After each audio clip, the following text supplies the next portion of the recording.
ஐயனார் துணை சீரியலில் அடுத்த வர எபிசோடில் நம்ம சேரன் இருந்துட்டு நேராக சிந்தையா கிட்ட போயிட்டு என்னை கல்யாணம் பண்ணிக்க உங்களுக்கு சம்மதமா அப்படின்னு சொல்லிட்டு கேட்கவும், சந்தையாவும் உங்களை கல்யாணம் பண்ணிக்க எனக்கு மனப்பூர்வமாக சம்மதம் அப்படின்ற மாதிரி சொல்லிடுறாங்க.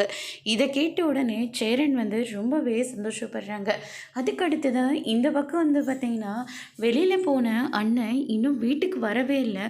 உங்களுக்கு அதை நினச்சா ரொம்ப கஷ்டமாக இருக்கா இல்லையா அப்படின்னு சொல்லிட்டு நிலா வந்து கேட்கவும், ஆனால் இருந்தாலையும் நீங்கள் எல்லாரும் இப்படியே அண்ணனை திட்டிருக்கக்கூடாது. அவங்க பாண்டியனோட வாழ்க்கையை மனசில் வச்சுக்கிட்டு தான் அவர் இவ்வளோ பெரிய முடிவு எடுத்திருக்காரு.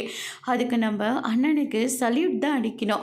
ஆனால் நீங்கள் என்னடனா இப்படி அண்ணனை திட்டிட்டீங்க அப்படின்னு சொல்லிட்டு கேட்கவும், அதுக்காக நான் அண்ணங்கிட்ட போய் சொன்னேன்னா நான் சீக்கிரமாக வானத்தையை கல்யாணம் பண்ணிக்க ஆசைப்பட்றேன், நீங்கள் கல்யாணம் பண்ணிக்கோங்கன்னு நான் சொன்னேனாங்க.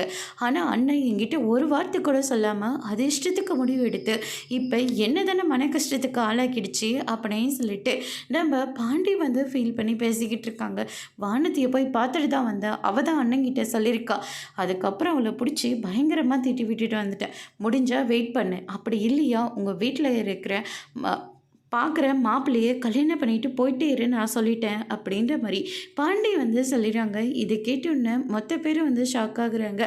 அதுக்கெல்லாம் ஒன்றும் அவசியமே இருக்காது, பொண்ணு ரெடி ஆகிடுச்சு, வேறு யாரும் இல்லை, நம்ம சந்தையா என்னை கல்யாணம் பண்ணிக்க ஆசைப்படுறதா இன்றைக்கி சொல்லிட்டாங்க அப்படின்ற மாதிரி சொல்லிடுறாங்க.